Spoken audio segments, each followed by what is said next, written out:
सभी बड़े और छोटे भाइयों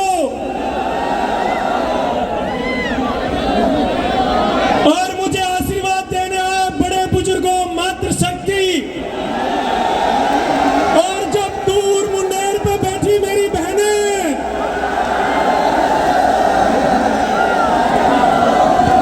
साथियों, आज का ये कार्यक्रम आपकी जो तनाव है, टेंशन है, उसको दूर करने के लिए रखा गया है। और इसके अलावा एक सबका दिल से धन्यवाद ज्ञापित करता हूं, आपके चरणों में नमस्कार करता हूं। भाइयों, ये कोई मुझे पता है कि ये प्रदेश अध्यक्ष का पद आपको छोटा लग रहा है। आप सबको जैसे अर्जुन को मछली की पुतली दिखाई दे रही थी, ठीक वैसे के वैसे आप सबको 2028 के अंदर वो 2028 का विधानसभा का चुनाव दिखाई दे रहे हैं। क्या मैं सही हूं या गलत हूं? अगर मैं सही हूं तो जोरदार दोनों हाथ खड़े करके बोलिए, युवा शक्ति, युवा शक्ति। साथियों, इतना शानदार चुनाव, इतने शानदार समीकरण, उसके बावजूद अगर मैंने चुनाव न लड़ने का फैसला लिया तो उसके पीछे वजह मैंने आपको बता दी।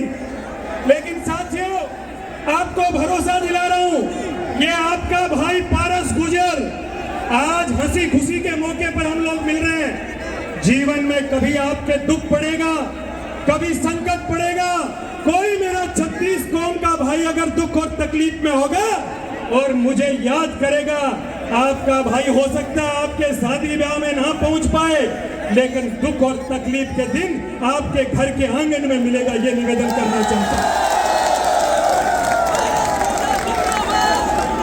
आपका और मेरा रिश्ता इसलिए भी मजबूत हो जाता है कि आप सब किसान कौम से आने वाले लोग हैं, सामान्य परिवार के लड़के हैं और मैं भी एक किसान कौम का बच्चा हूं। और इसलिए आपका और हमारा ये जुड़ाव आज जो शुरू हुआ है, ये पारस गुर्जर की जब तक सांसें चलेगी तब तक चलेगा, ये निवेदन करना चाहता हूं।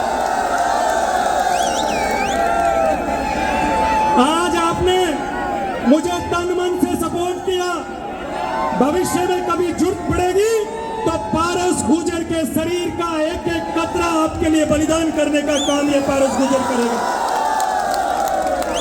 मैं किसी से झुकता नहीं, किसी से डरता नहीं, और सबसे बड़ी बात कह दूं आपकी आंखों में आंखें डाल करके कि मैं बिकता भी नहीं।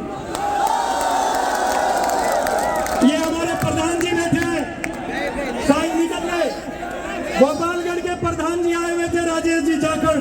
वो आज यहाँ क्यों आए? वो इसलिए आए कि जब प्रधान बनाने की बारी थी तो कांग्रेस पार्टी के पास वोट कम पड़ रहे थे और एक हमारा बागी उम्मीदवार चुनाव लड़ रहा था प्रधान का। मेरे पास पंचायत समिति का एक वोट था और उन लोगों ने 50 लाख रुपए ला करके मुझे दिए कि ये एक वोट दे दो और तुम्हारा कांग्रेस का प्रधान नहीं बनना चाहिए। पारस गुर्जर ने एक ठोकर मारी 50 लाख को। मैंने कहा मेरा जीवन शुरू हुआ है और जिस कांग्रेस पार्टी से मैं बिलोंग करता हूं उसके ये संस्कार नहीं, उसकी ये परिपाटी नहीं कि हम चंद कागज के टुकड़ों पे बिक जाए, ये हमारा जमीर गवाही नहीं देता। साथियों, दाल रोटी की कमी नहीं है, दाल रोटी की कमी नहीं है। आप भी कभी याद करोगे, आपके लिए भी हाजिर रहूंगा। लेकिन जो लोग आरोप लगा रहे हैं कि पारस पैसे लेकर के बैठ गया, अगर एक रत्ती भर कोई साबित कर दे तो मैं अभी एक कंठी माड़ा आपको सुपुर्द करके संन्यास ले लूंगा राजनीति से।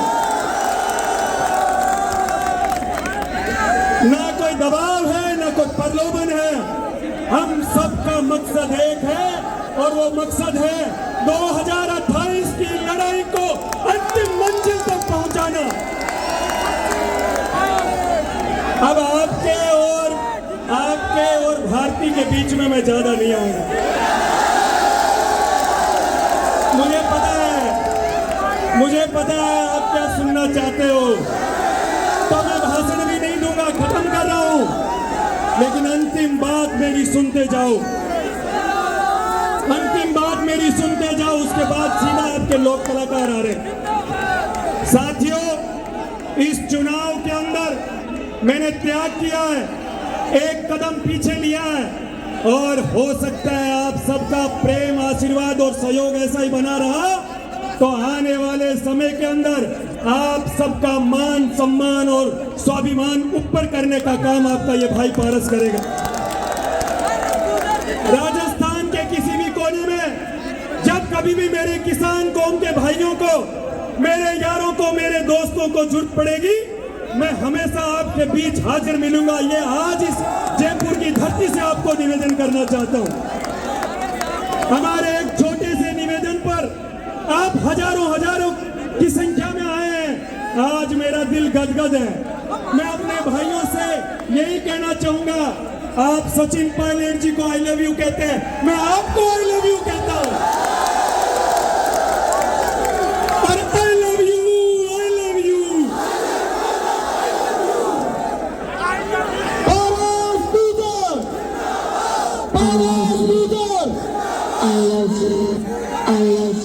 पधारे हुए अपनी बात खत्म कर रहा हूं।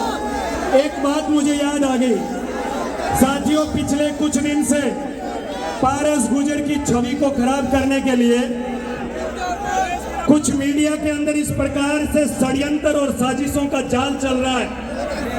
इस प्रकार से मेरी छवि को बदनाम करने की कुछ चंद लोग मिलकर के कोशिश कर रहे हैं, लेकिन आज आपने हजारों की संख्या में आकर के उनके गाल पर जो तमाचा मारा है, मैं आपकी हिम्मत को दाद देता हूं। और एक एक भाई जो मेरा आया है, मैं आप सबसे मिलूंगा, सबके साथ फोटो लूंगा, वीडियो लूंगा, हम केक काटेंगे, जश्न मनाएंगे, और तो और एक एक भाई का मान सम्मान करेंगे, और साथियों आपके साथ डांस करने का भी काम करेंगे, चिंता ना करो। अरे भाई, युवा है तो युवाओं के रंग में रंगना जरूरी है। अब सुनो, अब लास्ट में मेरी बात कह रहा हूं।